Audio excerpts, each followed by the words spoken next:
Well, good afternoon, everyone. Hello, shalom, wherever you are. Thank you for joining me for another live stream of The Goldie Show. I'm your host, Goldie Gamari, and we have a very interesting episode today. By your request, I'm going to be playing something by Douglas Murray. If you don't know who Douglas Murray is, you probably haven't really been focusing too much on geopolitics, but that's okay. That's okay. Douglas Murray is a UK based writer and political analyst. He is the #1 best-selling author of 8 books, including On Democracies and Death Cults. He's a columnist. He's a senior fellow at the Manhattan Institute.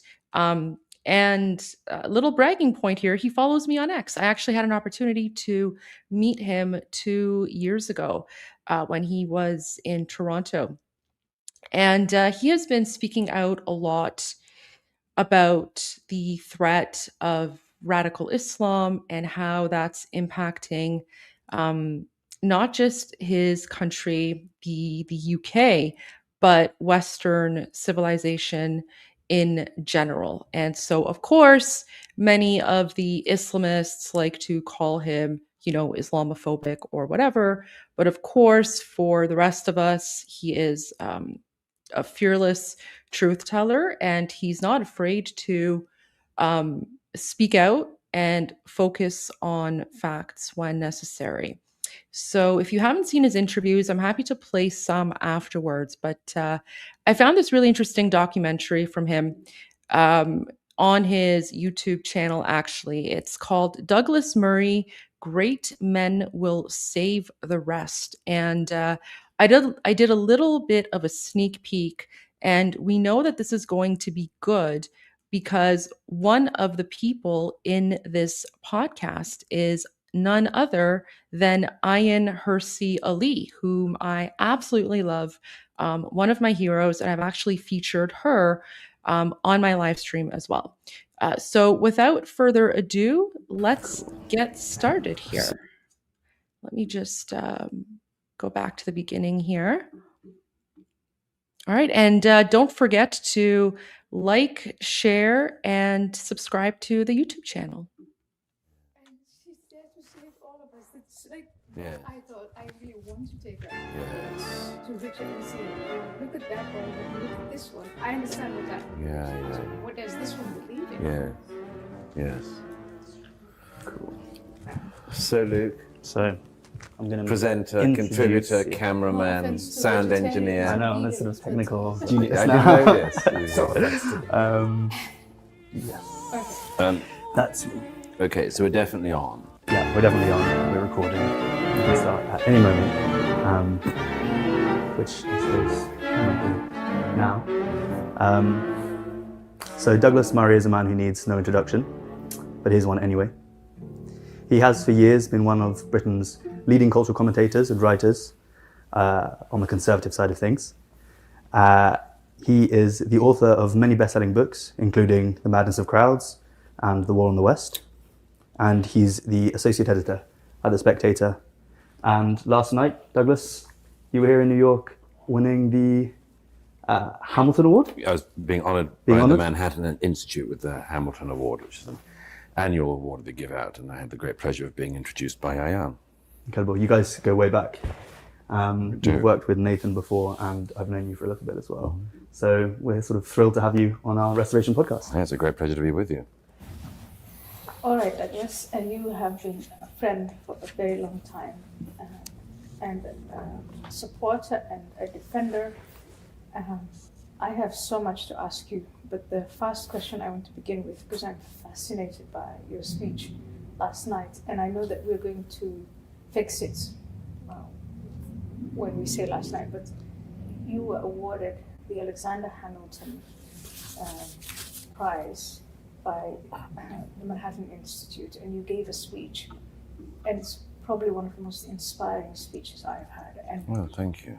what stayed with me was that rhetorical question that you posed of what are young people, if they are confronted today with what Israel was confronted on the 7th of October, if something similar happened in America. You know what I want to do? Because like I'm doing like a dry watch of this podcast, and if Ayan Hirsi Ali is saying that his speech was fantastic, maybe what we should do before continuing with this podcast is watch that speech, the one that he gave the night before they filmed this podcast, so that then we can actually have some context as to what this particular podcast is all about. Do you guys agree? Should I do that? All right. Okay. Let me pull up his award speech from the Manhattan Institute. I'm the boss, okay? All right. Well, I mean, I am technically in control of the show, but you know, I do like to, I want your input as well, guys. I mean, I want your input, your feedback as well. Like I'm doing this for you guys. You know, if I was just going to do it for myself, I would just, be staring at my camera and not go online. So, okay. So here I found his speech. So this was from 1 year ago. All right, let's see what this says here. Oh, wow, the speech has almost 500,000 views. Okay, so it says the Hamilton Award dinner is a special night in the life of the Institute. It provides us with an opportunity to honor deserving individuals who embody the mission of the Manhattan Institute, advancing opportunity, individual liberty, and the rule of law in America and its great cities. This year, we were delighted to honor Douglas Murray, his unwavering defense of Western values, and Ross Perot Jr. for representing the best of civic engagement in Dallas throughout Texas. Douglas Murray, I want to dedicate this award to the people of Israel of all ages who, in the face of absolute death cults, in the face of people who most people in this country have no idea of, can't imagine what these people are capable of. I want to dedicate my acceptance of this award to the people of Israel who, in the face of death, choose life. Thank you. All right, let's watch his acceptance speech. Let me make sure captions are turned on as well. Well, thank you so much, Ayan. It's such a pleasure being friends with Ayaan, and a great honor, and it's a great honor to me that you've introduced me here tonight. I'm slightly nervous because I'm not used to friendly crowds. And I think it's a first, so please bear with me if I stutter or lose my train of thought. I'd like to thank Paul Singer, the chairman of the Manhattan Institute, Rehan Salam, the president, and also the great pleasure of being a co-honoree with Ross Perot Jr. It's my view that none of us come into the world fully formed by any means. And I wanted also to take a moment to mention the fact that there are many people in this room here tonight who've helped to form me.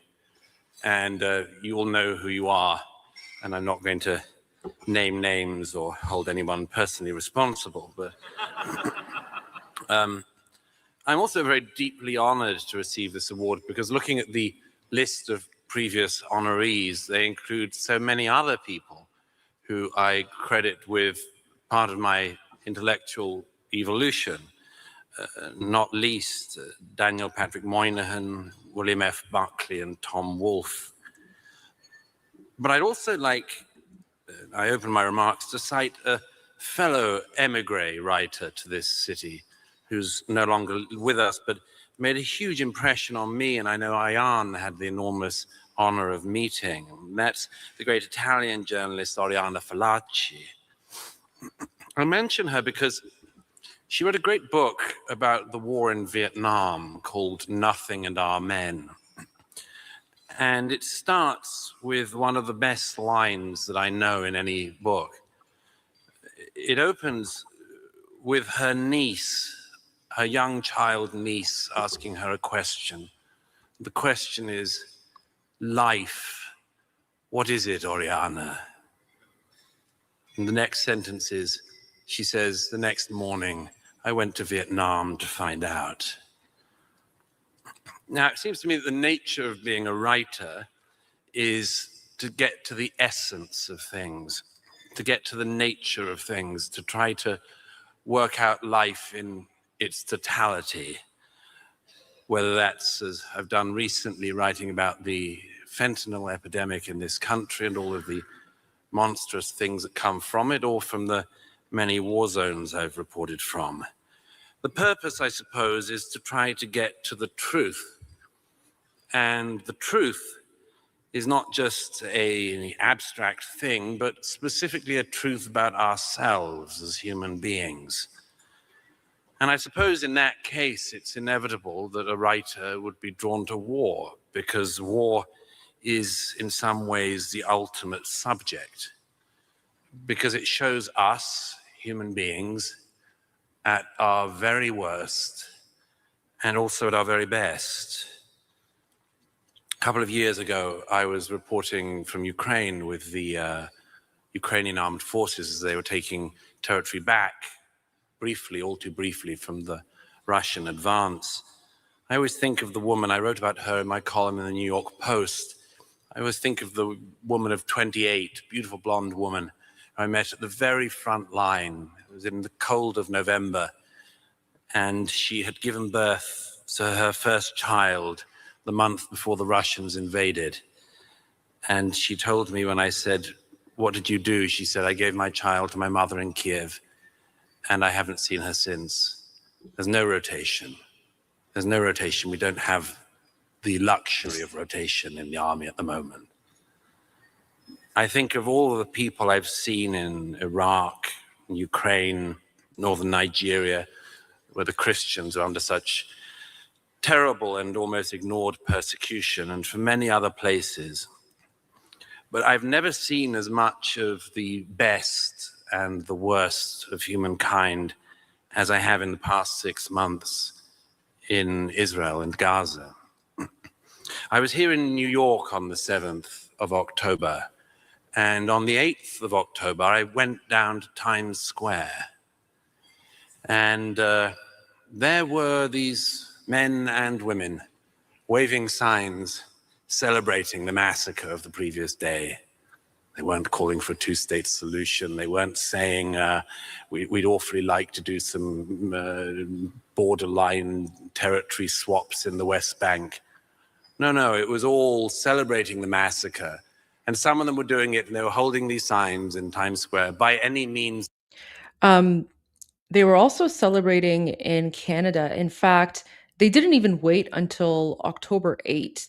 These savages were literally out there on October 7 in the evening. They were out celebrating like the genocidal massacre. It was shocking. It was absolutely disgusting. And for me, it was actually that moment when I realized that we have a really, really big jihadi problem in Canada.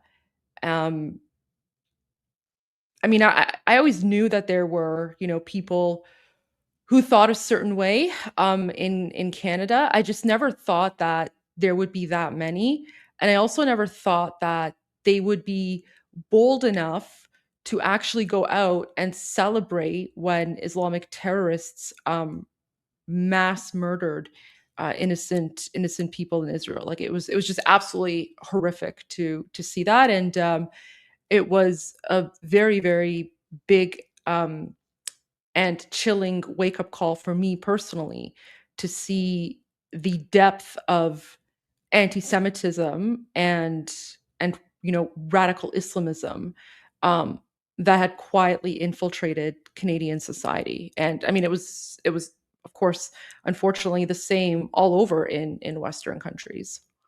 Means necessary. Go back a bit. The massacre. And some of them were doing it, and they were holding these signs in Times Square, by any means necessary, at a time when we already knew what those means included, and in fact, when the massacre was still going on. And I thought then, and I said this in the post, I thought then that a couple of things were obvious. The first is I had to get to Israel as soon as I could. The second was that we were going to see a kind of Holocaust denialism in real time, and therefore I thought I should see with my own eyes everything that had happened, everything I could see. And the third was that I noticed already what I said a couple of days after the 7th. I said, there are some times in your life when a flare goes up and everybody can be seen precisely where they're standing. And that seemed to me to be exactly what happened. I went straight to the sites of the massacres, to the hospitals where the wounded were recovering. I won't give you all of the, or even any of the terrible stories you can hear from there. I joined the experts in the I joined the pathologists in the morgues of Tel Aviv as they were trying to identify the dead. An unbelievable task, which they do with extraordinary delicacy and religiosity, actually. I spent a lot of time with the families of the kidnapped and with the survivors of the Nova Party. But I also had the great opportunity to witness firsthand Israel's response, because unlike some countries today, Israel doesn't just sit back with equanimity when it's attacked, much as some of the world would like it to do so. One of the fences that the terrorists broke into on the 7th, and I thought immediately as well after the 7th, people aren't going to realize the scale of this. This was a 4,000-person battalion-sized terrorist attack that aimed to go all the way up the center of the country. I felt rather proud, actually, to go back through that fence with the IDF when they were going into Gaza in search of the hostages. I saw the tunnel networks that Hamas has spent all these years building with your money and mine. I have a friend from the British Army, Colonel Richard Kemp, and one day we were standing underneath one of the tunnels that Sinwar had built, in which he's videoed going through. This is the mastermind of the 7th. And I said to Richard, who like me is a fan of dark humor, I said, this is about the size and width of the London Underground. And he said, yeah, and I hear it's even longer than the London Underground. I had the opportunity to say, and I think it's rather better run.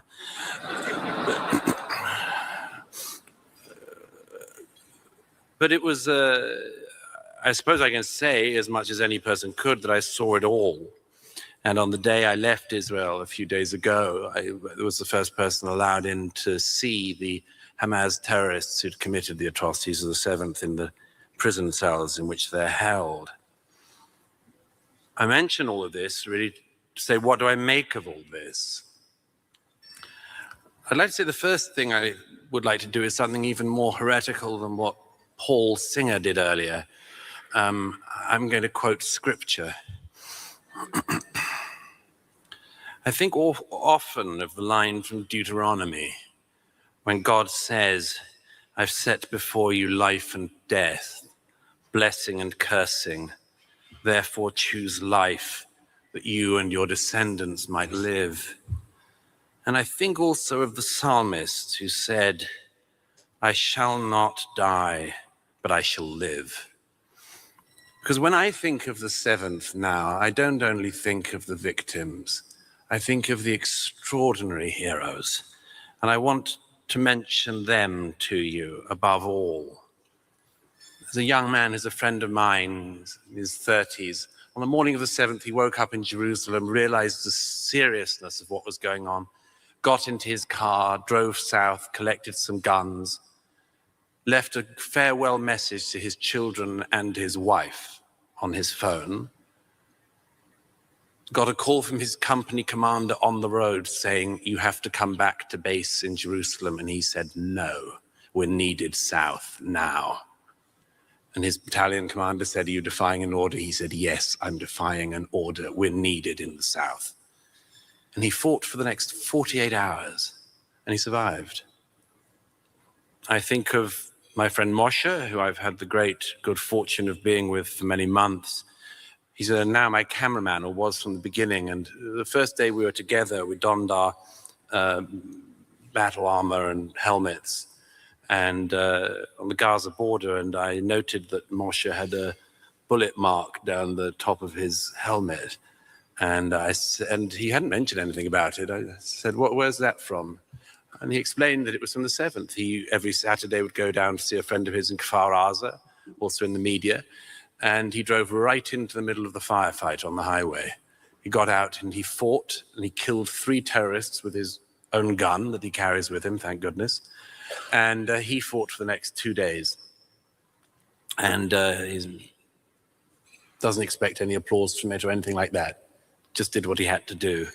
I think of the extraordinary Druze men who provided the food at the party, at the Nova party, and who I met a few months ago, some weeks after the atrocities, and who described to me not just what they'd seen at the party, which the world was already trying to deny, but what they'd done. And they didn't see themselves as heroes at all, but because they could understand Arabic, they saved so many young Jews that morning.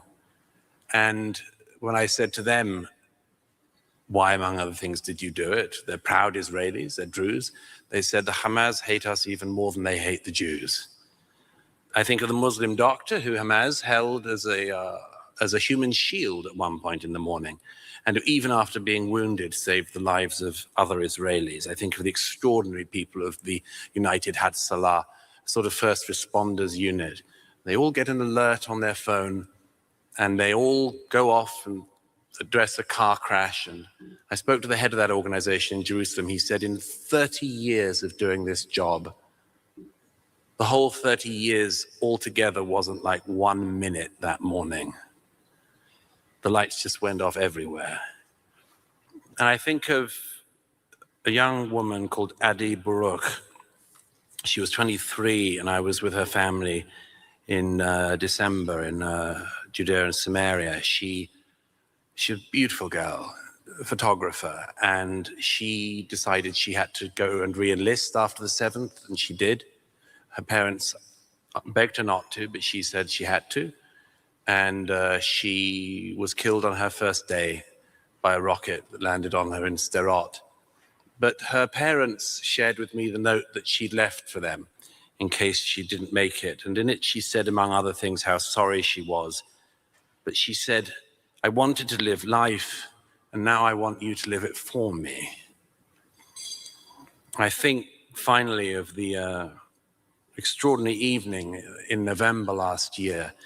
I was at the Schneider Children's Hospital when the helicopters came, returning the first hostages, the first children who Hamas had stolen from their homes in the south.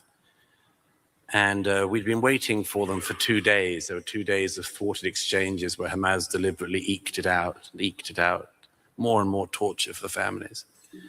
But when the helicopters emerged, there were 2 of them, and they emerged in the night sky, and the people of Tel Aviv realized what was happening, and every car stopped.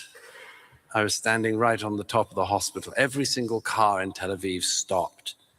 And suddenly I noticed there was applause from the citizens, the Tel Avivians. And then there was singing all the way through the streets of Tel Aviv. And I said to my cameraman, what are they singing? And they were singing a song, Hevenu Shalom Aleichem, we brought you peace. And I learned afterwards that, speaking to the helicopter commander, that there was such intense competition among the helicopter pilots to have the good fortune, the honor of returning these children home. Now, there's millions of stories like this across Israel, absolutely millions. The country rings with them, it resounds with them. And it makes me think a lot about home, my home here in America, my home in the UK. There have been polls over the last couple of years asking Americans and British people, what would you do if your country was invaded? And a couple of years ago when Ukraine was invaded, there was a poll here in the US, and it found that I don't want to make a partisan point, but let me risk it. You might guess. It turned out that a minority of Democrat voters said they would stay and fight for their country.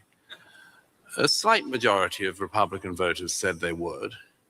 But it ended up with only 52% of the American public saying that they would stay and fight. I assume the rest would hot-foot it to Canada, assuming that Canada wasn't the one invading, which is one of the very few things in geopolitics I like to hold. But when I looked at those polls, in the UK, there was an even worse one a few months ago. The pollsters asked young British people, and the Defence Secretary said that there's a possibility we might have to have enlistment in the UK for young people. A mere 27% of young people said they would be willing to be enlisted to fight for their country. These, I don't need to tell you, are not good results.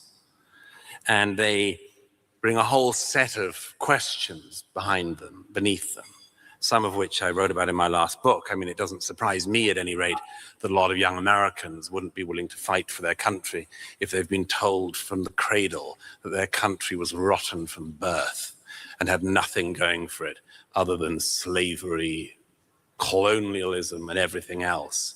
You've really got to miseducate Americans into this kind of self-loathing.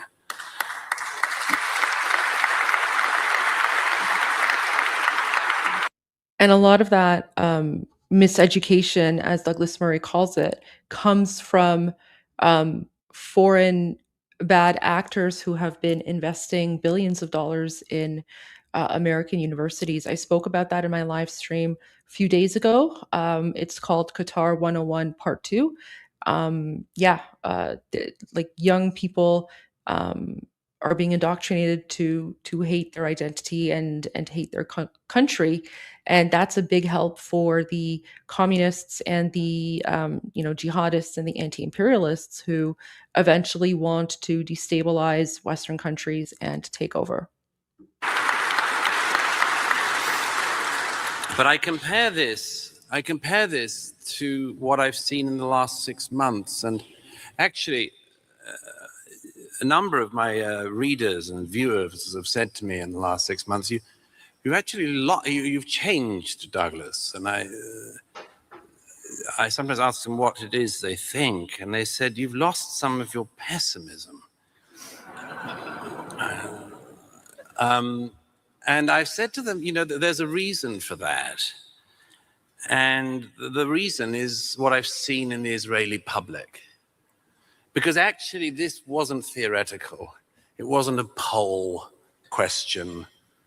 It wasn't some dolts on an American campus cosplaying being terrorists for the day. Their pathetic attempts to, what's the latest one? They're now in LA, they're doing call to prayers. There's a guy in New York who's got a belly button and a crop top, and at the beginning of this academic year, he was on camera calling for a climate emergency, and now he's for Hamas. And I suppose he's queers for Palestine and chickens for KFC and all that.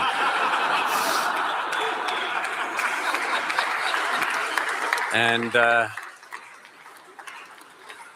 I would love to drop him into Gaza, although, as I've occasionally said, I'm not sure there are very many tall buildings to throw him off. But once they rebuild them, that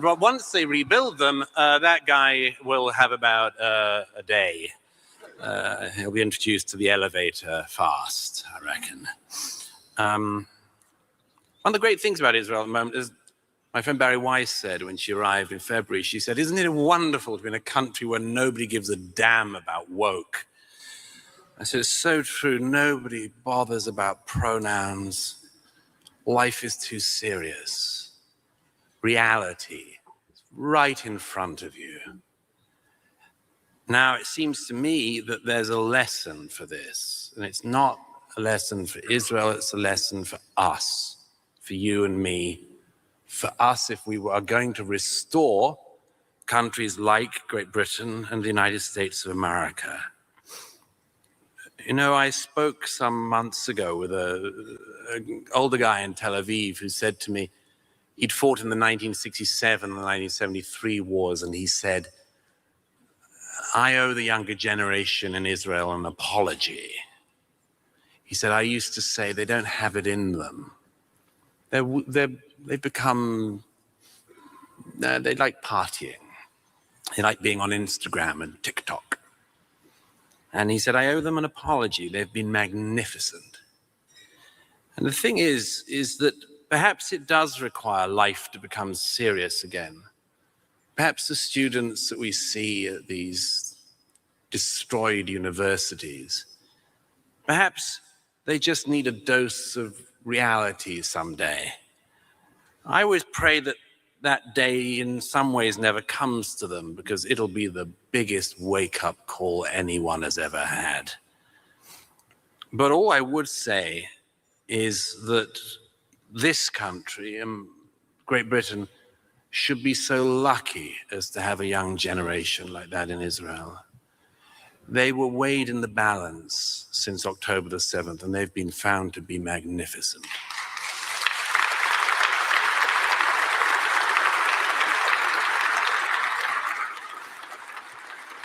And so what I wanted to say was, really in closing, is that question, I suppose, of Oriana Fallaci's. I wonder what I've learned about life. And I'm going to give you, I'm afraid, a circular definition. That life has to be fought for, and it has to be cherished.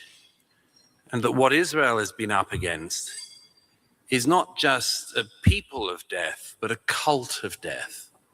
A cult which wishes to annihilate an entire race, and which, after dealing with that race, has made very clear what it wants to do with Christians, everyone in Britain, everyone in America, and everyone else next.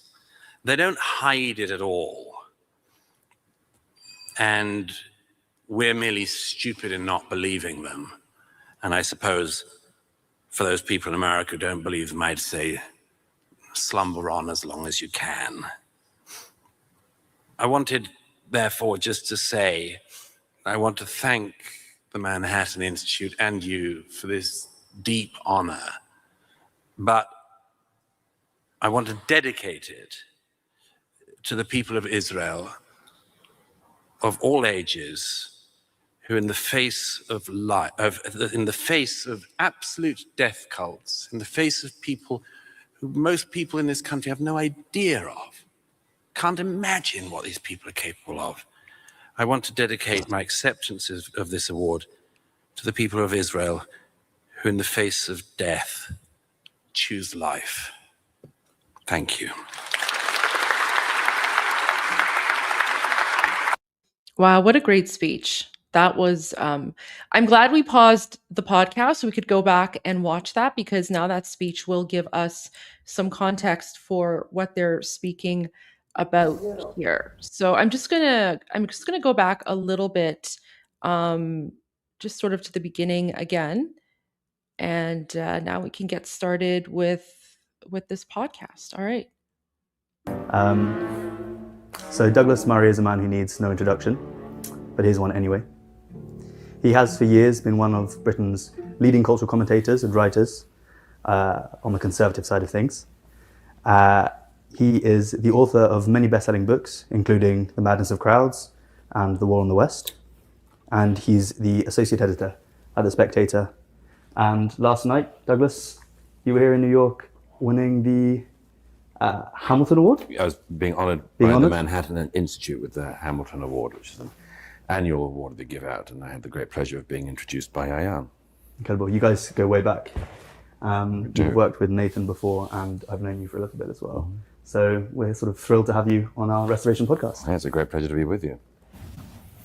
All right, Douglas, and you have been a friend for a very long time, and a supporter and a defender.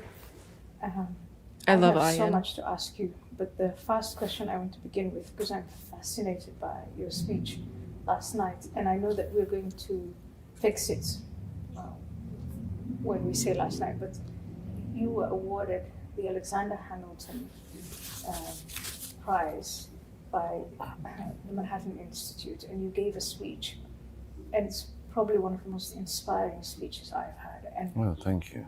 what stayed with me was that rhetorical question that you posed of what are young people, if they are confronted today with what Israel was confronted on the 7th of October, if something similar happened in America or Europe, how many people would actually sign up for that? I wanted to reverse that, because as you were talking, I thought, oh my goodness, the images of these people coming in, actually siding with the other side, pose the other question, which is how many people would actually side with the enemy? I find that much more frightening. And I ask this question because I've been through so many exercises of the reckoning with the Second World War. There were ordinary people who worked with Hitler's scheme to take their neighbors and to take their fellow citizens to labor camps in gas chambers. And I lived in the Netherlands when this reckoning was happening. And it seemed that the hardest question was not why didn't people go to war to fight against Hitler?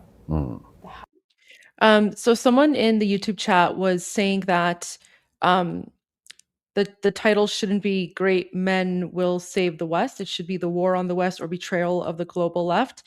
This is just the title of Douglas Murray's podcast, guys. So that's why I have that title. So if anyone wants to go and search for the video, they'll be able to do that. So it's not something that I came up with. This is just the name of the podcast video on his YouTube channel. The hardest question was, why did my neighbor betray me? Why did they say that? And that's, I think, the question, really the question, glaring question we have to ask. Oh, by the way, there's another version of that, which is what Solzhenitsyn asks, which is when the terrors started after Petrograd in 1917, why, when the secret police were at their weakest and they came to an apartment block in the day, why did people and the rest of the other people in the apartment block not just attack the secret police with whatever they had in their hands and kill them wound them, send them back to the headquarters and make sure this couldn't happen. And there's a couple of stories actually of that happening in Petrograd in 1917. As a woman who actually was pulled in off the street, and some other people passing actually stopped the secret police getting her. And they get her in her apartment that night. But the answer, as far as I can see, that Solzhenitsyn says is, well, the easiest answer to it is because we didn't know. It was too early. Yeah. And if you'd have said in 1917, this is going to end up with the Gulag, then maybe people would have resisted. Yeah. But they didn't know. But I don't buy that. It's 2024. There are two ideologies now that are aligned and that are also vying amongst themselves for dominance. One is Islamism. The other one is this neo-Marxism that we call wokeism. It's 2024, and we know as clearly as daylight the logical outcome of both ideologies. And the Islamist one, it's only in 2018 that we saw what the Islamic State of Iraq and Syria was doing to the people they conquered. The Islamic regime in Iran conquered Iran in 1979. We know what they've been up to for the last 45 years. We know that when you establish Sharia law, exactly what happens. So I want to know, in 2024, why would a student in Columbia or Cambridge University or Penn State or MIT or Berkeley, who are well-informed, most well-informed generation of all humankind, okay, the highest educated. The most educated. Well, let's. You know, she asked a very good question, especially like for someone like me and the millions of other Iranians who've experienced Sharia law, and the Islamic Republic has been murdering us in the name of, you know, Allah and Islam and Muhammad for the last 47 years. To me, it's mind-boggling that there are now people in the West who are trying to normalize, Sharia as if it's something that's comparable to Western values or Western norms, or has any sort of place in Western civilization. Like, there is no place for Sharia anywhere in the world, least of all in Western civilization. And so she's asking a very good question here about, you know, she's wondering, why are all of these young people now starting to, you know, put out this message that Sharia, you know, it's just as good, it's just a different type of law. And a lot of that has to do with the funding from foreign bad actors like Qatar, that have been indoctrinating young people for a very long time in universities and places of higher education. The most expensively educated. Most expensively educated. But so and I know that the Germans and other Europeans in these hacking exercises were saying we didn't know. So that doesn't work now. There's no way you could say, I didn't know. I think there is a way. I think quite a lot of people are saying we don't know. I mean, look at the people who are denying October the 7th and have spent the last 6 months, for instance, completely unnecessarily denying that there were, for instance, rapes of Israeli women by Hamas on the day. But why do they do that? I mean, it can't be that they just haven't looked into it, or it can't be that they've looked into it and persuaded that the video evidence isn't what it is, and the evidence of the first responders isn't what it is, and the evidence of the people in the morgues isn't what it is. It's that they cannot face up to what their own side does. So there's sort of willful ignorance. They're trying to sort of psychologically insulate themselves from. Do you know, it reminds horrors. me of something, I don't want to make the obvious comparison, but it reminds me of what people did after the Holocaust who still wanted to be Nazis. There's a great book by a German writer, Bettina Stangnev, called Eichmann Before Jerusalem, in which he described how these neo-Nazis in South America in the 1950s desperately wanted to believe that the Holocaust hadn't happened, because they realized already it was a big problem for their side. And they weren't going to actually be able to get Nazism back or fascism back in Europe so long as there was this PR problem, which is how they saw it. And they get Eichmann in Argentina, and they have these tape recording sessions with him, in which, among other things, Eichmann badly misreads his audience with one of the most fascinating problems of the 20th century. He gives these speeches explaining how he killed 6 million Jews. Yeah. And the room goes silent when he finishes, because that's not what we wanted to hear. Right. Now, why did they not want to hear it? Because they wanted to get around the Holocaust, because they realized that there was no way you could do fascism or Nazism ever again. You would have to walk through the Holocaust, and therefore it couldn't be done. And that's what the people, I think, that's why I say it's eminently possible for them to try to get around it. Because, I mean, if somebody I supported or you supported, like, went into a country and started raping women and shooting them in the head as you rape them, I think the only thing we could do would be to say, and we would say, is like, that has happened and it's appalling, and I wonder whether my side's going wrong. Yeah. But that requires a degree of honesty, which, and it's much easier, and I think most people do, just you get around it. Yeah. You can't walk through that. They get around it. So they say, oh, it's been exaggerated, or it didn't happen, or I don't want to read about it, or it's PR, or what about Gaza? And so it's easy for these people. Yeah, so there is, easy for these people, various forms of denial, trying to get around it. And there is another feature of denial, and I remember a thinker in the Netherlands, Paul Scheffer, used to talk about it, and he called it indifference. To what extent do we have people, just large audiences, who know perfectly well and understand exactly what it entails, but take on, maybe it's also a form of denial in itself, take on this indifferent attitude. It's not happening to me, it's not happening in my neighborhood, it's happening there. Well, there's something that happens, I mean, there's something fascinating that happens with the nature of violence, which is that it's like something shatters around you, is my view. I mean, it happens even in a bar fight. The first time somebody throws a fist, everything changes. And our late friend Clive James was in Cambridge in 1968 when the Garden Hotel riots happened, which was big news in Cambridge at the time, but not everybody historically remembers it. There was 68ers, they were imitating it in Cambridge, England. For some reason, they protested outside this hotel, and somebody threw a brick at the hotel. And I remember Clive said that's when everything changed. The nature of violence suddenly was on the table. And I think that if you're a student at Columbia or whatever, the really interesting thing, I think I said this to you the other day, the really interesting thing I think that's happening at the moment is that they've picked up an interesting tactic of Hamas.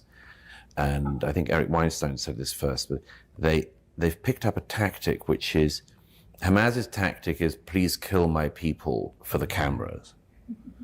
Or even kill me for the cameras, or kill my son for the cameras. And students at Columbia and elsewhere seem to be saying, hit me or hurt me, policeman, for the cameras. So it is actually a sort of low-level version of something which is a much more brutal level, is a tactic. And the tactic, I think we should explain to the viewers, is a tactic that's been utilized by Hamas for decades, which is to fight, to use human beings as shields, civilians as shields, hide behind children, put their military facilities in mosques, in hospitals, in schools, in markets, knowing full well that when Israel retaliates, that it's these children who will be killed, and then there's the horror of war would be then on the screens of Western consumers of the news. Yeah. And that propaganda element of them condemning Israel is what works for them. So you are saying, and Eric is saying, that tactic is now being deployed by Yes. Yes. I wonder if there's a connection between these two things. If you're affronted with the horrible violence that happened on October 7th and you're on the Palestinian side, what you really need is to find something even worse on the Israeli side. Yes, of course. And if you can't find something, then you've got to make it happen yourself. Right? This is one way psychologically to rationalize, to say, okay, fine, those bad things did happen. But Israel is now so much worse that even with this, it's all, you know, perfectly just to raise that Yes. flag and wrap yourself in that headscarf.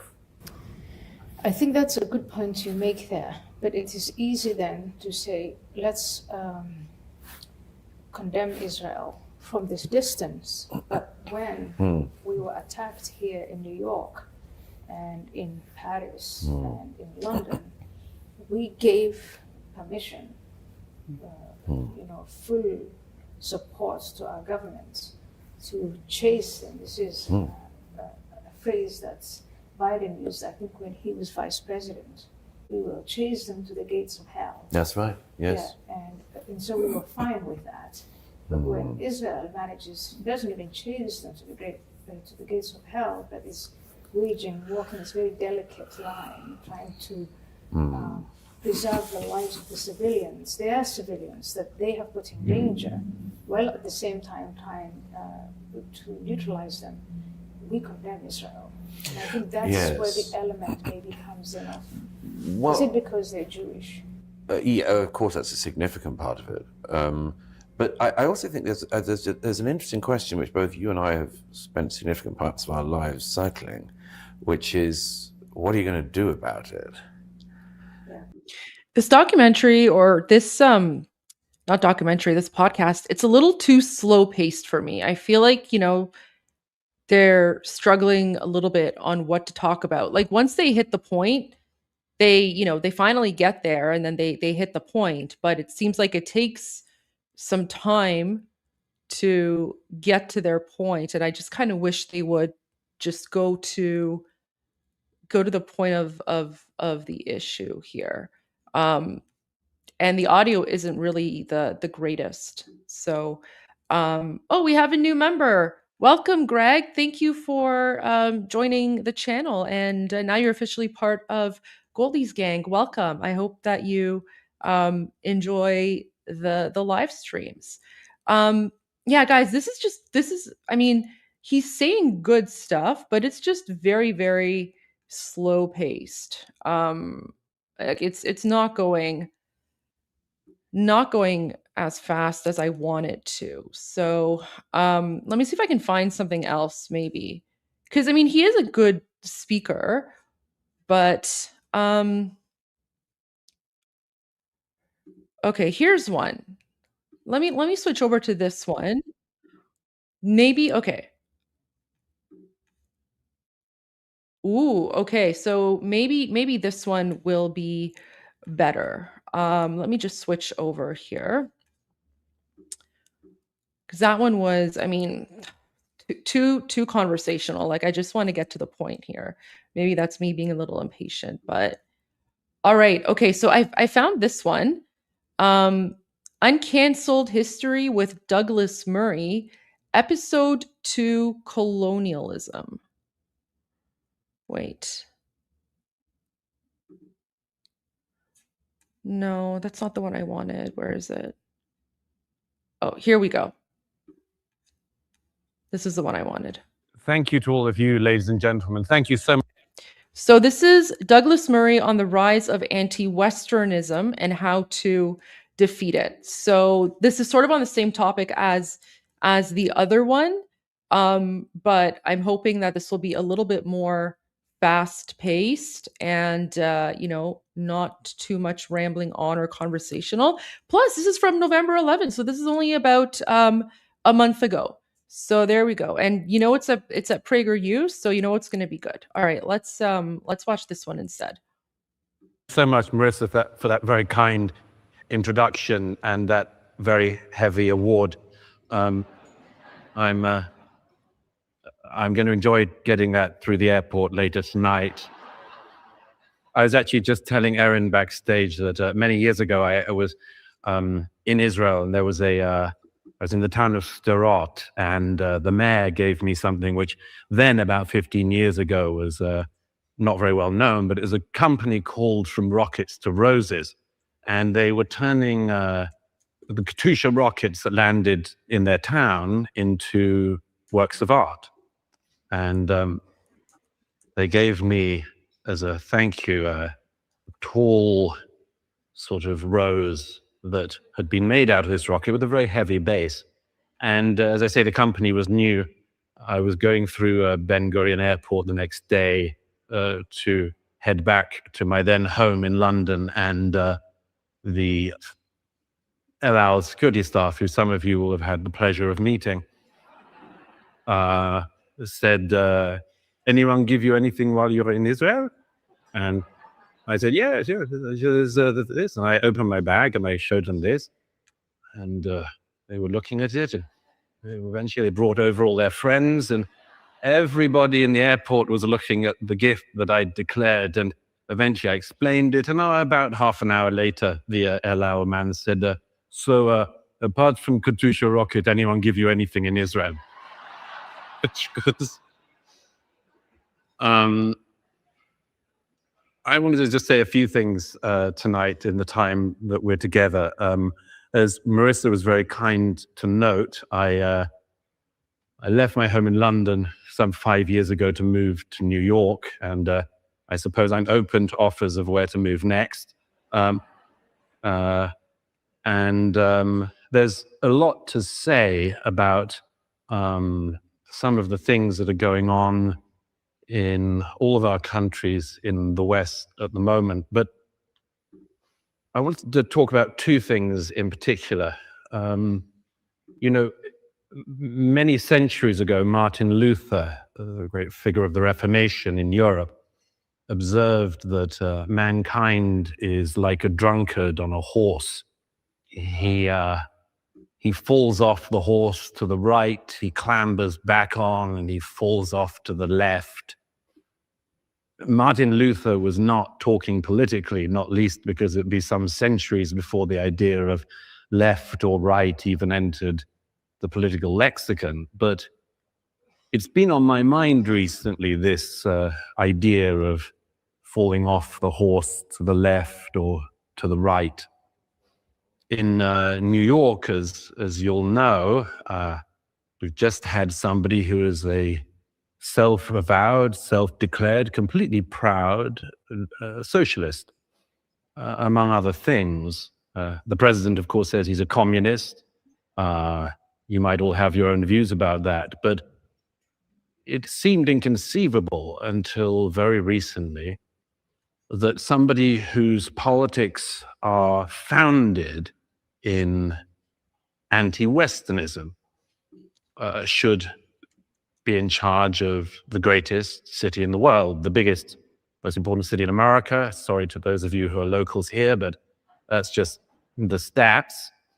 It seemed impossible to people that you'd actually have somebody who's declared repeatedly that his politics are founded in this anti-Westernism. That is also, of course, anti-capitalism, of course, anti-Israelism. What exactly the ideology of our new mayor is disputed by some, but I think it's actually rather obvious. His own father laid down the blueprint for his career. His father, of course, was a Columbia professor. Who could think that anything bad could come out of Columbia? The mayor, by the way, has the extraordinary distinction of having a parent on the faculty of Columbia, but couldn't get in himself. But his father's own work is dedicated to what is known as third worldism. It is the belief that essentially everything that we have in the West is the problem, is the cause of all the world's problems. Nothing in the rest of the world can go wrong unless we have made it so. They can look at China, they'll say, well, aren't there human rights abuses? And they'll say, well, look at the Opium Wars. This is, you could say something that is going wrong in the Middle East or the Far East, and they will say, but colonialism. He'll point out some human rights abuse on the other end of the planet, and they will say, what about the slave trade, as if this was something that only America ever engaged in. This third worldism or anti-Westernism has never had such a prominent advocate at the heart of America. And this, it seems to me, presents a huge challenge to those of us on the right, those of us on the conservative side, because we at least have to engage with what arguments people like Mamdani put across. Sometimes people put across the argument in response to people like him that there's some specific issue that you can nix. And I just wanted to say that that's, in my view, massively understating and minimizing the scale of the challenge that somebody like him poses. Some people in the room, I've discussed this with many times before, but essentially what somebody like Mamdani is relying on is a set of very basic, base human instincts, which the conservative side has to be able to respond to. The base instincts are essentially envy and resentment. And you cannot reply to appeals to envy and resentment by merely talking about zoning regulations. You can't. You have to find your own way to appeal to equally deep instincts. And I'll come on to that in a second. But one of the things that's probably on many of your minds, as it is on mine at the moment, is that just as we've seen people drunkenly fall off the horse on the left, so we've seen some people drunkenly fall off the horse on the right. This is something which it's worth lingering over, particularly in this esteemed gathering here tonight, because perhaps the greatest critique that the right has been able to have of the American left in recent years is that they haven't been able to keep their extremes away from their center.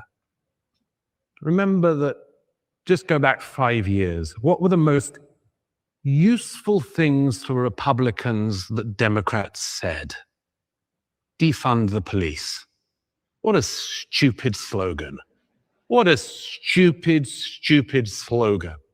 And the fact that people... It really is. Like, it's just such a brain dead, idiotic thing to say. People like Kamala Harris and others were willing to entertain this, to flirt with it, to play with it, to pander to it, was catastrophic for the Democrats at the ballot box. Every one of the slogans, every one of the things, the deranged things that the left did in recent years was incredibly advantageous to Republicans. What greater gift did the Republican Party have in recent years than the Squad? Donald Trump couldn't have hoped for a better group of critics than the Squad. And the fact that the Democratic Party seemed incapable of distancing itself, indeed became completely wrapped up with the most extreme bits of their own side. They got wrapped up with the people who believe that none of us are born with any genitalia that's discernible. Doctors just sort of guess it. A bigoted nurse decides it's a boy or a girl. And this stuff was devastating for the political left. Well, I would say we now on the political right have things that are equally potentially devastating. The most potentially devastating one we have at the moment is something which people in this room have been close to, I've been close to. There are individuals, some of whom were friends, some of whom may be able to remain friends at some point or be friends again, but we have people on our own side who are playing with things that are utterly disastrous for the conservative cause. The most obvious one, the stupidest one, so stupid that, again, I can't believe it hasn't been somehow mandated by the Democrat Party's headquarters, is the fact that prominent conservative commentators and podcasters would be playing with the most evil viruses of the 20th century. Nothing is more delegitimizing for the conservative side than to have people who claim to be on the conservative side playing footsie with Nazis and anti-Semites and racists.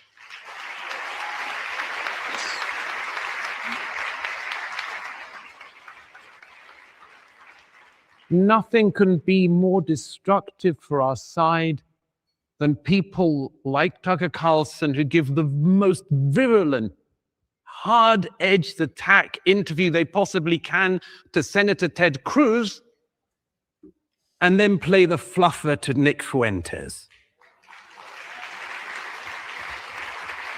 If the political right doesn't address this and say, you can say what you want, but it doesn't mean that we have to regard you as an ally, then we are in real trouble.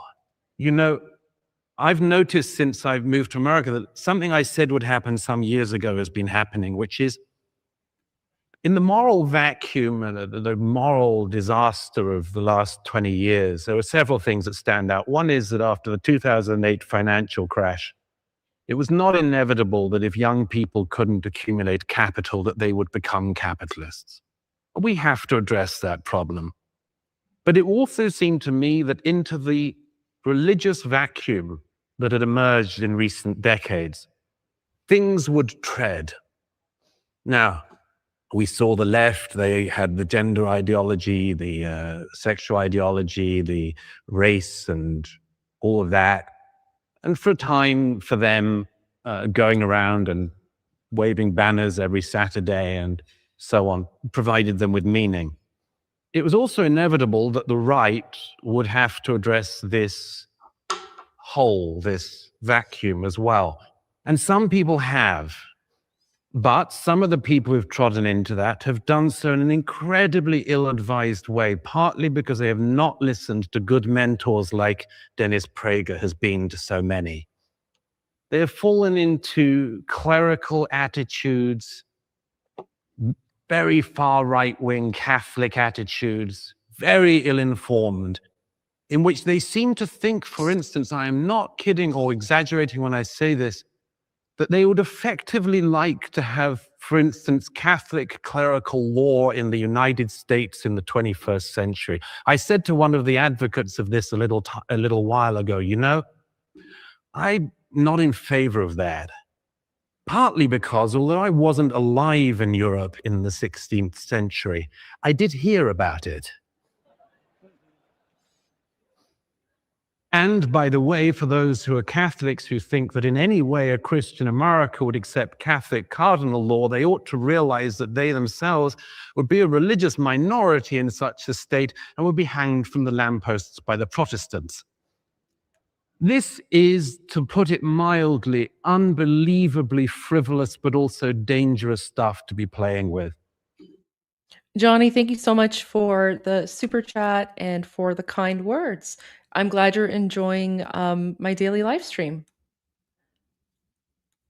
When the Heritage Foundation had its town hall the other day, a young woman said to Kevin Roberts that she was opposed to what she called Christian Zionism because she said she regards it as a heresy. Who told her it was a heresy? Tucker Carlson told her it was a heresy. I can tell her some other heresies, and I could list off many more than she can in her short time in the Catholic faith. I could talk to her about, for instance, the fact that Pope John VI said many decades ago that the relationship between the Jewish people and the Christian people was absolutely central to the future of Christianity as well as Judaism. I could point her to the works of Joseph Ratzinger or the vital and significant work that Pope John Paul II did for Christian-Jewish relations. I really hope that young people like that don't go through what the continent I'm from went through for centuries. There's a reason why Queen Elizabeth I said one of the most important things about religion that anyone has said when she said, I do not make windows into men's souls. Those people from the American right who really do wish to open windows into men's souls and judge other Americans by these standards should just consider what will happen if it comes to them. And I would place one on the table straight away. Some of these people on the new American right like to blame the Jewish people for the fact that, for instance, there are prominent Jews in various positions who say things they disagree with. they often point to the fact, which is a fact, that many open borders organizations are dominated by prominent liberal Jews. That's absolutely true. And there's not one of those organizations that I haven't criticized. However, these people who like to say that as a result, Jews should be held responsible for open borders policies might take this little warning from this non-Catholic from Britain. The most prominent open borders advocate in Just wanted to say, dates. I saw your super chat. I responded to you. Send me a message on X, and I will follow up with you there. My DMs are open in X. Thank you. in recent years has been the Pope. Okay? Not just this Pope, but his predecessors. The people of the island of Lampedusa in Italy, where I was when I was writing my book, The Strange Death of Europe, are fed up with popes coming to Lampedusa expressing sympathy for migrants and none for the people who live on Lampedusa. But here's the thing. Do you want us, who are not Catholics, to blame Catholics in America for your liberal open borders popes? I hope not. You wouldn't like it if we did. So don't do it to the Jews.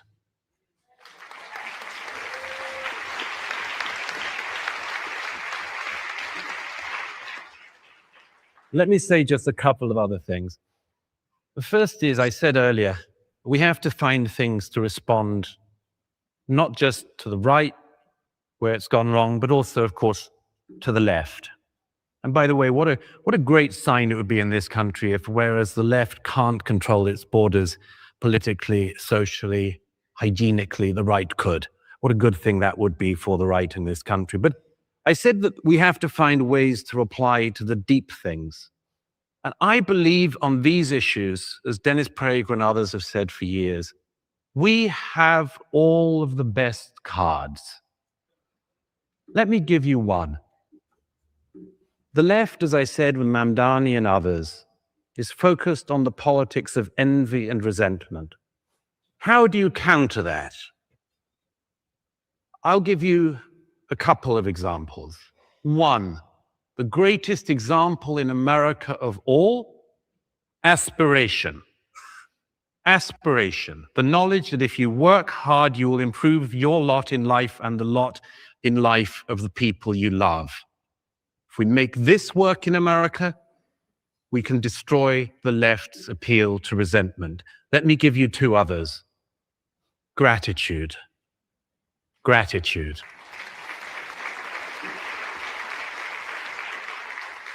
You know, the people who are currently playing with the darkest aspects against religious freedom should remember the great luck we have here in America. Most countries in the world do not have religious freedom. What That's did true. Thomas Jefferson ask to be put on his gravestone? Most of you here will know this. But Mr. Jefferson himself asked on his gravestone to be written that he was the author of the Declaration of Independence, the author of the Statute of Virginia for Religious Freedom, and the father of the University of Virginia, because these were the things he was proudest of, that the statute on religious freedom broke something that had torn Europe apart for years and solved it. These are gifts we have been given in America. Many, many other gifts exist in this land as well. But if we remind people that what we have, we are lucky to have, and not just random luck, but because it has been given to us by people who thought and judged wisely. And that is why we're here.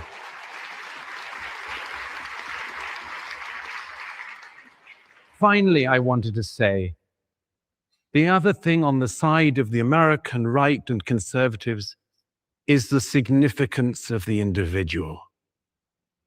The left talks in grandiose terms, but also non-human terms. It talks about class struggle. It talks about economics. It talks about all its vaguely Marxist or watered down Marxist views of how society works. But what they cannot account for ever is the individual. And you might say, well, the great man, the great woman theory of history, that's so dated. No, it isn't. That is a deliberately deracinating and demoralizing line of the left, to pretend that individuals don't make the course of history. They do.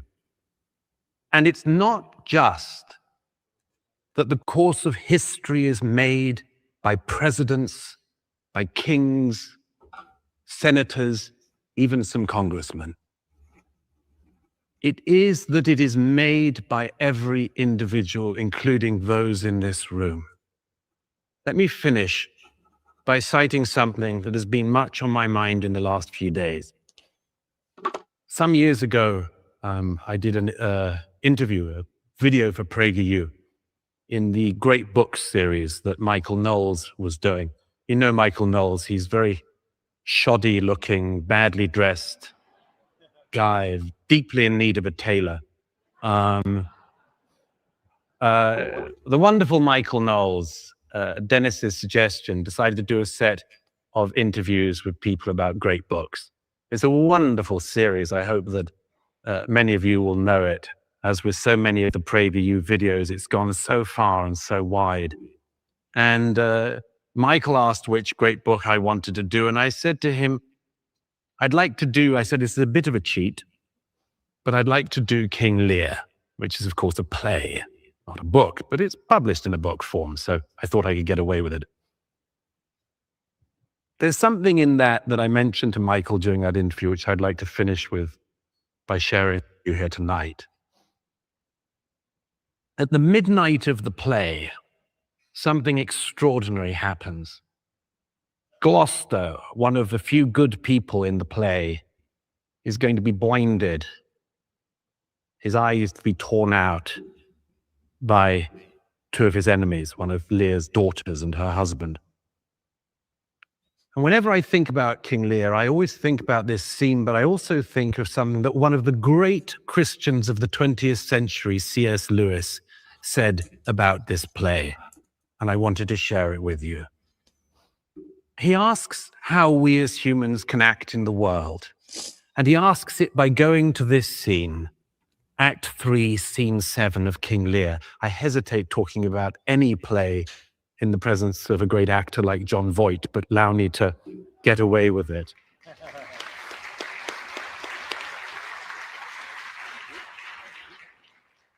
This is what C.S. Lewis says about our position in life. He says, we are not the playwright. We are not the producer. We are not even the audience. We are on the stage.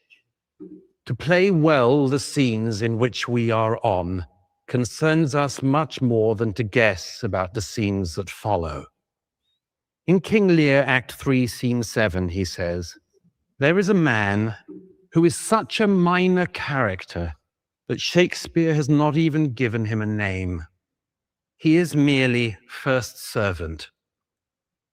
All the characters around him, Regan, Cornwall, and Edmund, have fine long-term plans.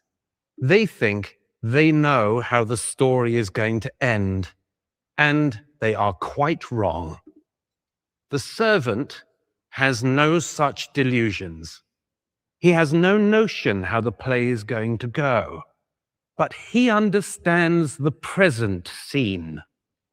He sees an abomination, the blinding of Gloucester, and it's taking place, and he will not stand it. His sword is out and pointed at his master's breast in a moment. Then Regan stabs him dead from behind. That is his whole part. Not even 8 lines all told. But if it were real life and not a play, that is the part it would have been best to have acted. We don't know which scene in the play we're in. We don't even know if it's a comedy or a tragedy, some combination of both. The one thing we do have a say in, as Dennis Prager has shown, as some remarkable people in this room continue to show, and as Dennis continues to show, the one thing we can choose is to act the best we can in the times we find ourselves in. So thank you. Wow, that was I really enjoyed that.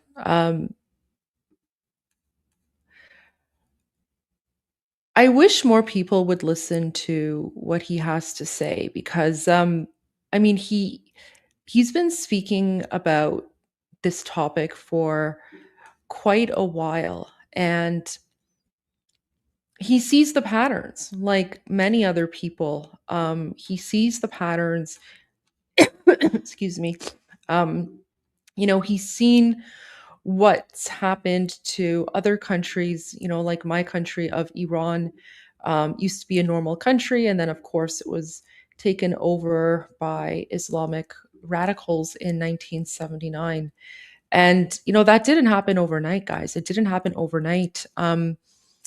The sort of anti-imperialist, Iran sentiments within Iran, it took about 40 years for the communists and the Islamists to get strong enough to be able to do what they did in 1979. And, you know, the vast majority of Iranians didn't take them seriously, never thought that they would be able to take over the country. And then by the time that they did, it was too late for everyone else. So, you know, I just wish more people would pay attention to his warnings. And you know, he knows the Iran situation very well. I've actually spoken to him precisely about Iran and Iranians and what we have been going through and what we are fighting for. And you know, my warning as an Iranian to everyone else is fight back before it's too late. Preserve your country, preserve your culture. Don't let them take your flags. Don't let them take your identity. Don't let them ruin your country and your culture in the name of communism or Marxism or DEI or Islamism or whatever. Just don't allow it. But I want to go to something a little bit more upbeat now because that was it was a pretty heavy talk. It was very thought provoking, but a little heavy. So I found this video, and it's basically woke people getting destroyed by Douglas Murray. So I figured this would be a good way to you know, sort of finish off the live stream for today, because I'm sure we could all use a good laugh once in a while. So here we go. Stupid results of a very stupid ideology being rolled out by very stupid people. So do be quiet. Do stop judging other people. And if I were you, I'd do a judging little other bit of people? Are research. you joking? If I were you, I would do the tiniest bit of research before opening your mouth. You're embarrassing yourself. That's probably why people wouldn't want to come to your show. All right, embarrassing yourself. Douglas Murray is never walking on eggshells, which is why there are so many instances of him getting into fiery disputes with woke activists and social justice warriors. Douglas is one of the last people ready to bend over only so he can pander to the stupidity of the woke mob. Today we are going to cover a few juicy examples of him wrecking some people with some really stupid ideas. Let's get into it, starting with a report of kids identifying as animals inside a classroom in Britain. This stuff reads like a joke, but it's really not funny when you get into the weeds of it. This is limitless self-identity gone bonkers. Yeah, it's the very stupid results of a very stupid ideology being rolled out by very stupid people. Basically, everything has come unstuck in recent years by the ever-expanding alphabet acronym people. Starting off strong, that was savage. Where the fight for gay rights and minority sexual rights turned into this demand, this claim that there was no such thing as biological sex. As Peter Tatchell and others well know, The argument for gay rights was won by saying, we're just like the rest of you. It was also won by saying, you know, we just want to live and let live. Yet the gender ideologues have done something totally different. They've said, you don't have the right to have your own say in this. Absolutely unleashed. We are right, and you have to agree with us. They say, we're here, and instead of saying we're here, we're queer, and just get used to it, it's we're here, and as a result, biological reality doesn't exist. Well, clearly, this very, very idiotic ideology is causing havoc. Just today, Piers, there's another tape from a school in Scotland where some poor boy is having to explain to his teacher that there's only 2 biological sexes and that the gender woo-woo stuff is nonsense. And yet again, it's the student having to educate the teacher because the teacher has been indoctrinated into stupidity due to the gender ideologues. Look at the expression of the lady on the panel. She can't help but laugh. She probably thought the story with the boy in Scotland was very amusing. I'm sure she's a woman full of amazing ideas ready to take on the bigoted mind of Douglas head-on. Okay, now it's time to listen to her give her explanation on the whole gender debacle. Let's see it. Okay, Ava, you're laughing. Why? It's just quite amusing, really. I mean, we're talking about children that are 12 and 13. I mean, when I was at school,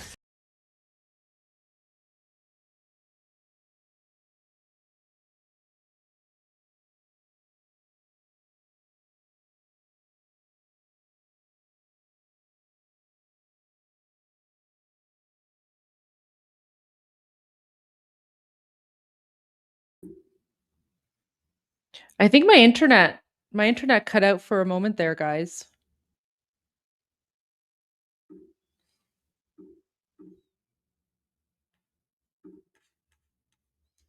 It's the very stupid.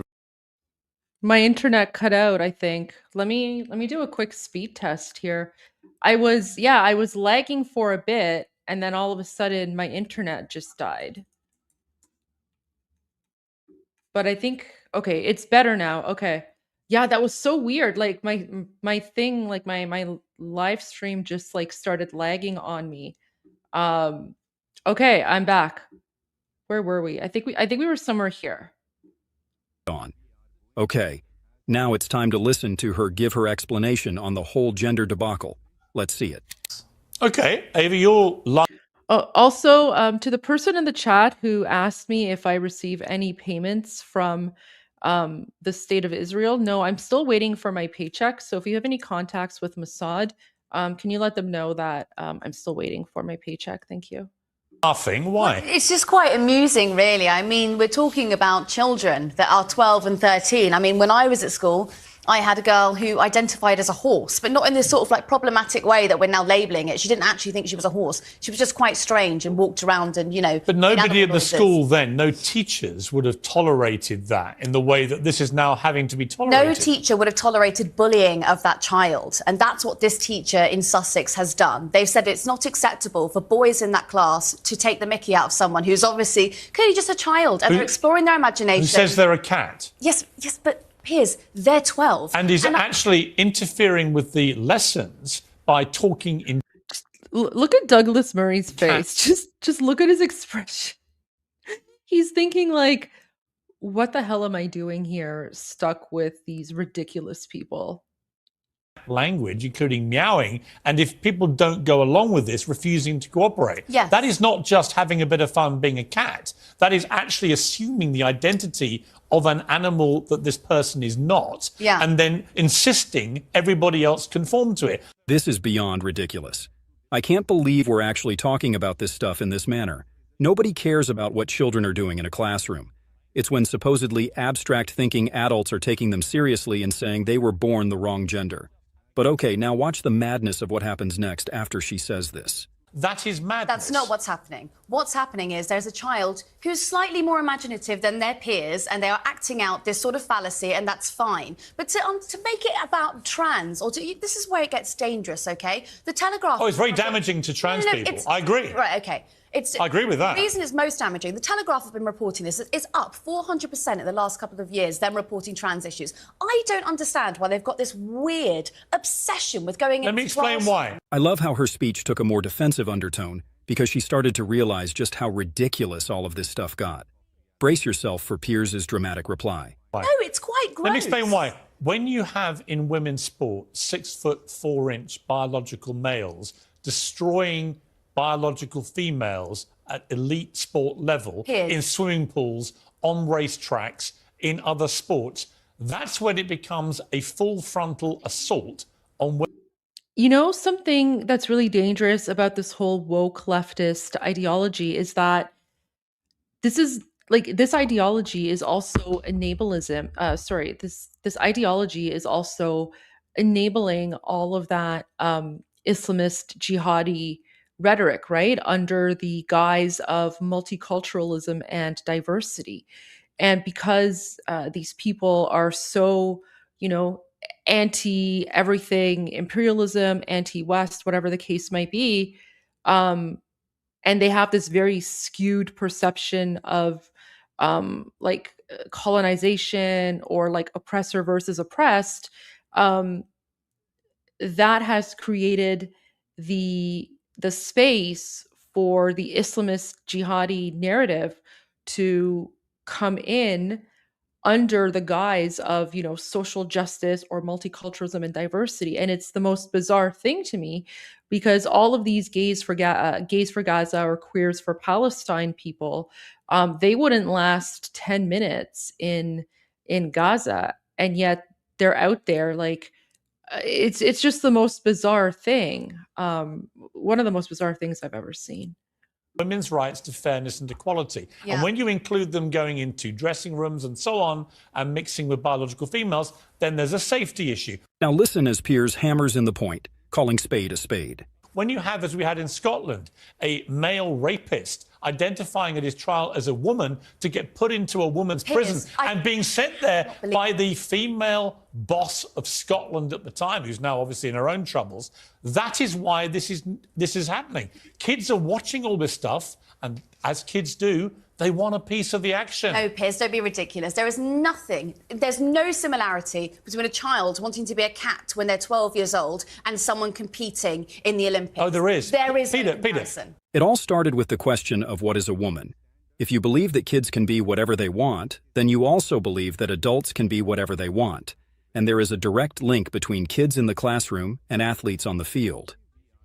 Now let's watch Douglas give the burning answer to all of that nonsense. If I may, first of all, Ava rather unfortunately misspoke earlier when she said that the schoolgirl in question was acting out a fallacy. I think you meant a fantasy. But actually, she is acting out a fallacy. Thanks ever so fallacy. Much. But you know what I find fascinating? Do you know what's fascinating about Douglas? Has been propagated. A fallacy which has been propagated by gender ideologues and is doing profound damage to gay people, among others, in our society, as well as women. Like and let me explain explain very quickly why. I can't quite hear you, but I can hear you muttering something. Let me quickly explain why.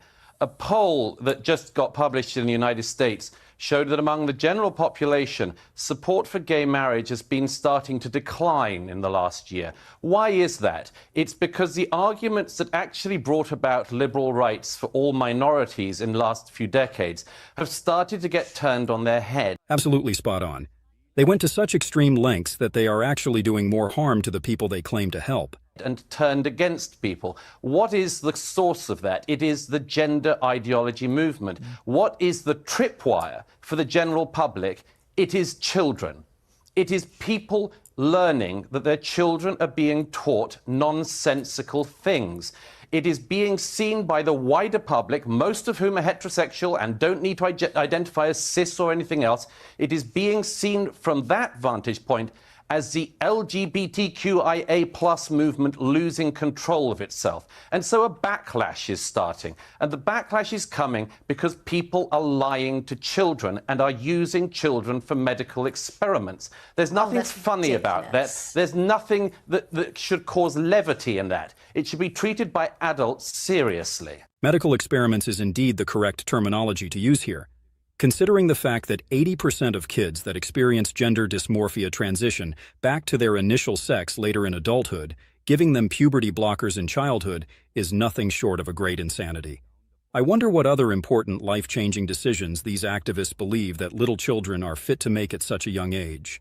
Should we also allow them who to marry? Okay, No, Ava. So, Douglas, it's really important, actually, all of that point that you've just brought up, it's very on brand for you because, you know, you like to stoke fear. You've actually made a career out of it. I'll take you back to your book, The Strange Death of Europe, and you made a big fright, you know, you frightened the entire public about your thoughts on Europe, and we ended up in Brexit. You weren't the sole contributor to that, but you were a big Can we voice. stick on to I will. If I may And then, say you know, so now very we're quickly. talking about LGBTQ, If I may say so and you're very creating... quickly, Hang on, Piers.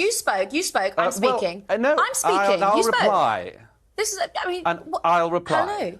I haven't Let finished. Ava speak, please. Now, Douglas. back on the trans issue, when you're talking about LGBTQ, what you've just done there is basically say that the whole of America, who have historically had a problem with gay marriage, are now turning on it because a couple of children in a classroom in Sussex want to be a cat. If you can't see the ridiculousness in that argument, I can't help you. The bigger issue first of is all, I must there is no respond such to thing Ava, as gender Piers. ideology.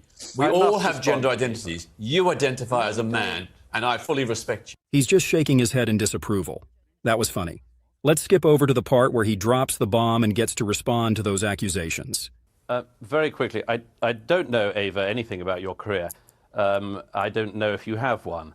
But you did try to imply that you knew something about mine, and you just showed you know nothing about it, because actually my 2017 bestseller, The Strange Death of Europe, was not about the EU. So you should learn at some point to read more than the title of the book before Europe. commenting upon it. It was about, and it was about So migration. let me very quickly... And how rude are you? How rude are you? Very quickly, very You've quickly... built a career out of fear-mongering, and you're now importing those evangelical American ideas onto UK television. You haven't even it's built very a odd. career, have you? You haven't What are even you built a talking career. about? I'm on So the let me same panel finish as for you, a Han, and we're second. getting the same... Do you know what? I'm going to wrap it up by saying you've both got wonderful careers, or you wouldn't be on Piers Morgan Uncensored. That was absolutely unleashed. She tried to come back from that burial by saying that she's on the same panel, but the truth is that Piers brings in lunatics on his show all the time, so they can embarrass themselves on television. It's not any different with her. That was absolutely brutal by Douglas. She got so irritated by it while he was chilling and calmly spitting the verbal jujitsu. But enough of this. Let's move on to another incident where Douglas got to confront a woke activist that's trying to argue why it should be acceptable to cancel people for the things they say. Starting off with her speech first. Here, Silvana, the woke activist, was telling a story about how a bunch of far-right peeps in her country managed to get away with some violence they have committed. And then she said this. 2 people are in custody at the moment relating to this incident. That's 2 out of the 60, and it means to me that 58 people were very much free to express themselves, even in the most aggressive and detrimental way possible, without any ramifications. In fact, the irony is that the mere reason my friends, party members and comrades were so brutally attacked in the first place is because of exercising their right to the freedom of speech by claiming that Black Pete is a racist caricature character. So I beg to differ that so-called political correctness or wokeness results in less free speech. I can safely say from my own personal experience that it seems to me that more can be said by some rather than as well as less by others. Okay, so she related a part of her experience as a way of minimizing the cries of people complaining about the extremism of cancel culture.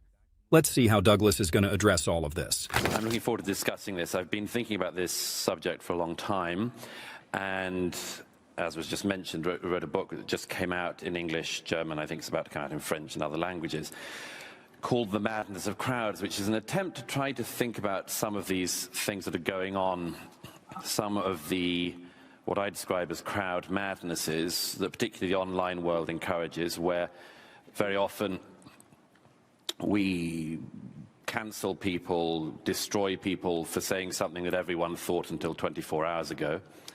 And we're making up and evolving a lot of our ethics and I'd say the metaphysics as we go along. And it's very confusing. Very confusing. Especially for those people that were the ones orchestrating the canceling and ended up being canceled too later on. However, I think we can identify certain trends that are going on.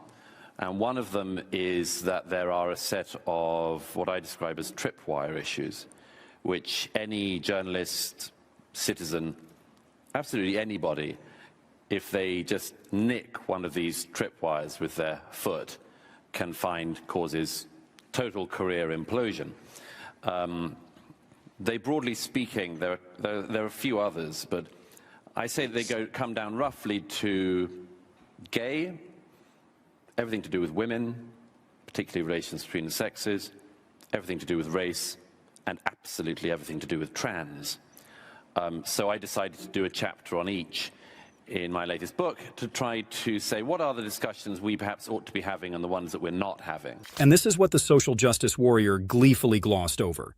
She tried to say that political correctness can provide more free speech for those that are afraid to speak up, because they are marginalized, while completely ignoring the toxic environment this will create for the majority of people, which Douglas excellently pointed out. When you prioritize the feelings of the minority like this, you sadistically sacrifice the rights of the majority. But let's give her a chance to make another point, and then we'll listen to Douglas respond. Because you see, it's not that it is no longer allowed to say what you want to say. It's about being held accountable for what one says, taking responsibility for the words and the language that one uses. One has to be aware that words are not neutral, that they have histories and connotations, and one just cannot ignore that. Words have power, and they can reinforce systems of inequality and suppression. Thus, you can still use these words. You can still be free to speak.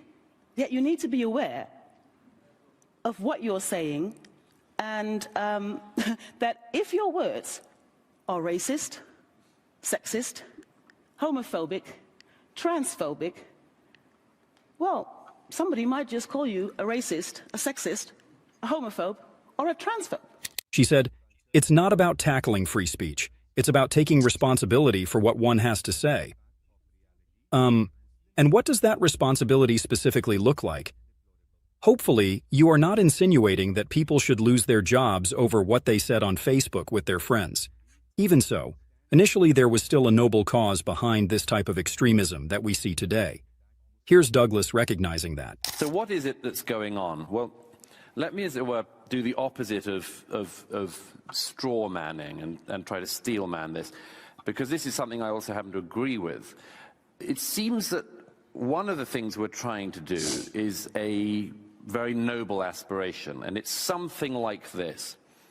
We're trying to come to a position where somebody with a competency, indeed anybody with a competency in a particular area, is never held back from achieving what they could achieve because of some characteristic. So no young girl growing up anywhere thinks they can't be something because they're a girl. Nobody who's LGBT thinks they can't get anywhere because of their sexuality, and nobody, whatever their skin color, is held back from anywhere because of their skin color. The time where it was only about that is long gone. That seems to be almost agreed upon. I put it out there, as I say, because it's one that almost across political sides, you could say, is a common aspiration. The problem that I try to identify and go into, among other things, is what if we're, in trying to achieve that, doing something that's making things an awful lot worse? Now, it is, as you all know, incredibly unwise for any man to talk about women. So I'm going to completely duck that one today. It's extremely unwise to talk about race if you have my skin color. So I'm also going to duck that one. And let me today just focus on the one crampon that I... You know what? He makes a very good point there. Pretty much everyone can talk about racism or maybe how they've experienced racism, except for white people. And this rhetoric on the left has gone so far to the left that some of them actually believe that white people can't experience racism. And, you know, white people are always the oppressors. White people are always the colonizers. And that's why there's also a very deliberate,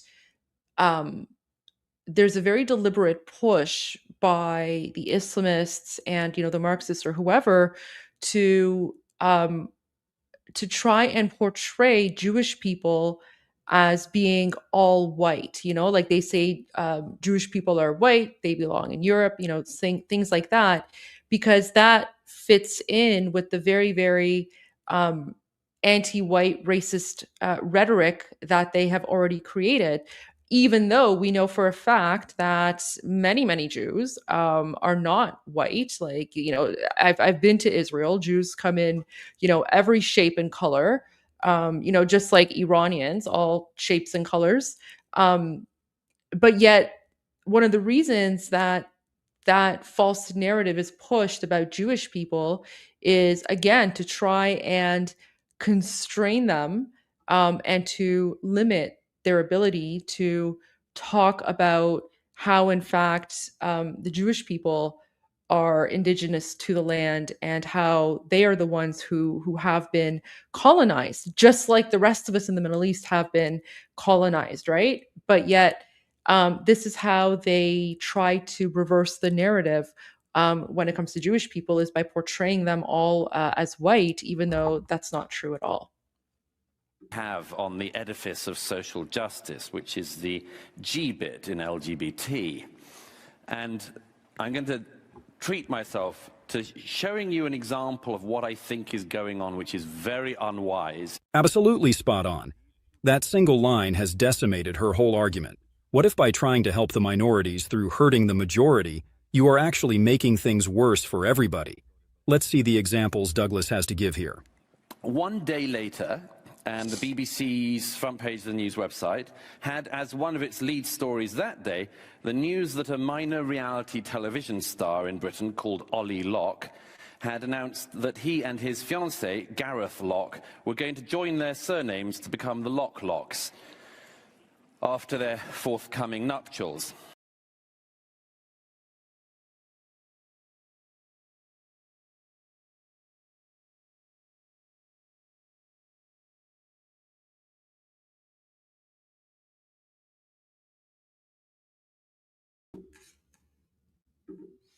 My connection just died on me again. I don't know if it's my laptop or if it's my connection here. The All right. I brought it front back. page of the news website had as one of its lead stories that day the news that a minor reality television star in Britain called Ollie Locke had announced that he and his fiancée, Gareth Locke, were going to join their surnames to become the Locks after their forthcoming nuptials. Underneath that was the headline that the death toll in Indonesia had risen significantly overnight. The New York Times, on the 16th of October 2017, this is the international edition of the New York Times, the business section leads with a two-page story headlined, "Gay in Japan and No Longer Invisible." And it relays the story of a Japanese businessman who had come out in his office in Tokyo and nobody had any problem with it. Now just watch what happens next. And what's more, as the story went on to say, Japan isn't a very homophobic society. So this was, man comes out in not very homophobic country and nobody cares. But that was the 2 pages of lead news story in the New York Times. If you turned to the culture section in the New York Times that day, there was a picture of 2 men dancing, and it was the news that the New York City Ballet had decided to turn one of the female roles into a male role so that 2 men were dancing together, and they had a massive news story about what an incredible breakthrough this was in the obviously previously very virulently heterosexual world of ballet. So, but for some reason we have fallen, and we can get into why perhaps, into this very strange fragmented view of society which fragments along these very specific lines. Stellar observation and some great food for thought served to these insistent social justice activists. The big takeaway from Douglas here is the following question. If you continue to shove all of this gayness down people's throats, what are the chances that they are going to get even more repulsed by it? I'm not going to pretend like I have the perfect alternative solution, but it's just something that the activists need to put to good thought. Because as we've seen in the beginning, This continuous propagation has damaged the public's impression of gays as a whole. Okay, now let's move on to Douglas confronting a woke teenager activist on the attraction to fat people.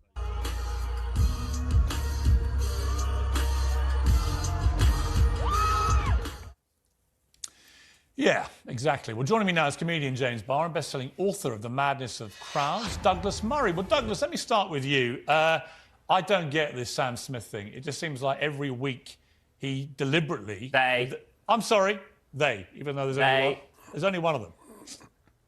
Why is Sam Smith they? No, please do address Douglas first, but I just need to correct you if you're going to misgender. That's how they identify themselves, Why is one person they? Because that's how they identify. Why have I got to go along with it? Because they've asked you to. So what? No one's asked me to. Even the Pope respects people's pronouns now. I don't have to respect anybody's pronouns. Well, that's fine, as long as that's your decision. My pronoun is hottest man in the world. Yeah, well, I'm happy to call you that. Well, go on then. Some may disagree, but if that's what you are, then cool, I will address you as the hottest man in the world. Throughout the entire interview? Throughout the entire interview. Okay, let's stick to that. Epic own. Let's move on from that cringe. Douglas, let's come back to you. You don't have to call me the hottest man in the world, even if you're thinking it. Sam Smith. To me, he's just on an ever-deteriorating campaign to be as vulgar and offensive as he possibly can. Am I missing something? He's doing what pop stars have done for decades, which is trying to shock as a means to get publicity. And, of course, it's pretty successful. I mean, we're talking about him at the moment. But it's striking that it's sort of very unoriginal. I mean, all the stuff he's doing, the sort of over-sexualized stuff, the sort of satanic stuff. Madonna did this 40 years ago. Pop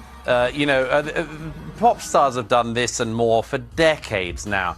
I think the only thing that Sam Smith has got sort of going for him on this, and the thing that actually is making people notice him on this, is that, first of all, he keeps sort of throwing these bollards in the way of everyone by changing his alleged gender all the time. He gets marketing, doesn't he? Appeal to the old tricks and mix it up with what's popular now.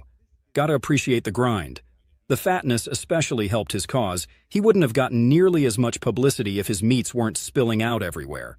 And they say that the skinny people are the privileged ones in society. Yeah, surely. Yeah. Okay, he came out some years ago. Why do you say, James? I'll bring you in.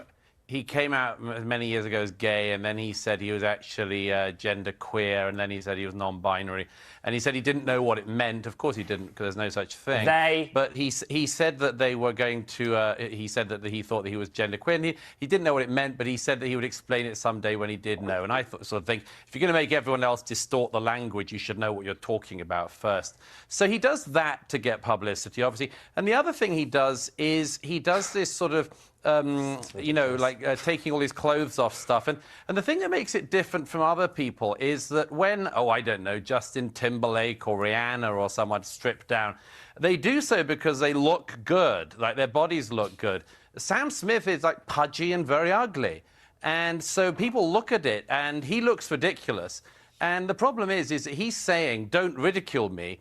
But it's hard not to ridicule people when they present themselves. Now watch the following part, where he comes clashing with the blonde guy. Can't seriously think what we're looking at here is actually anything other than ridiculous. No, I think it's absolutely fantastic. Really? Yeah, I do. I think it's brilliant. I think it's sexy. I think it's inspirational. You think that's sexy? That is, and that's someone exploring. Do you think what we're looking at right now is sexy? Yes, I do.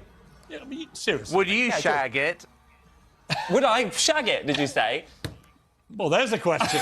Yeah, absolutely, I would have sex with them. Really? Thank you for asking. You're a braver would you, man Douglas? than me. Because it sounds like you're a little bit too obsessed with them, if I'm honest with you. No, I can assure you I'm not. I know what I like, and I don't like fat, blubbery show-offs who look hideous dressed in lacy pants with their fat spilling out everywhere and doing it in front of as many people as possible to gain attention. I just don't find that sexy. I'm old-fashioned.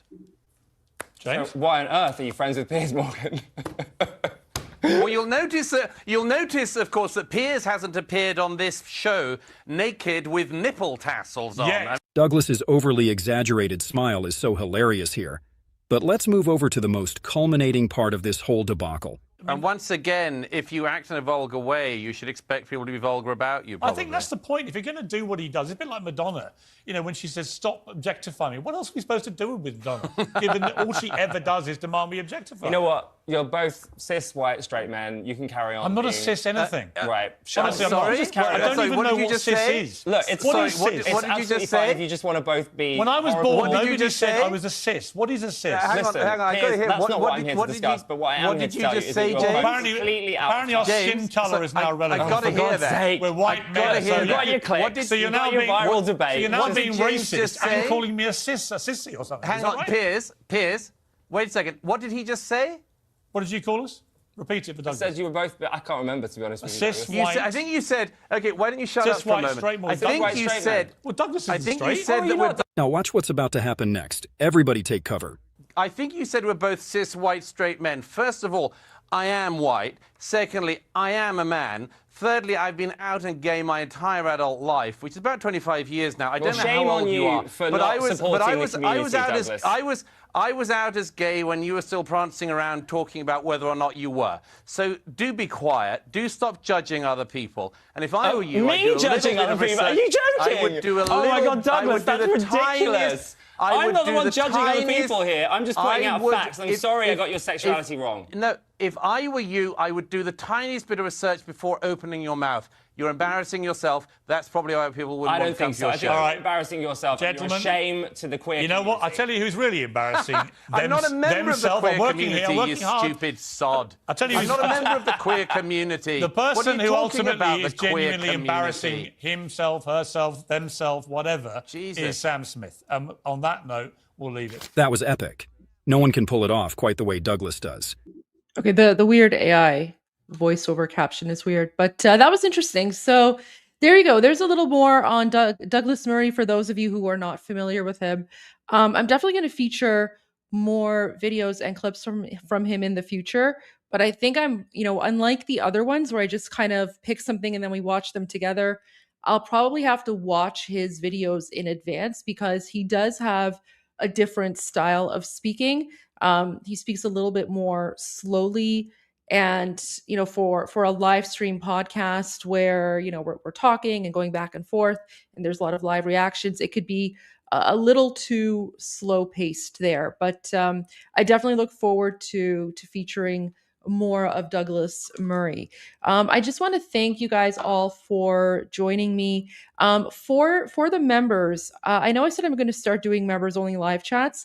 I can't do a members only live chat today just because I do have an appointment and I have to get ready and go. Yes, I do have a life outside of YouTube and live streaming, but I will be doing members only live streams. I'll do one tomorrow for sure. And for those of you who are not members and are watching me on YouTube, I am starting sort of members only live stream. So after I do my daily show, I'm then going to start another live stream, but that's for the paid channel members only.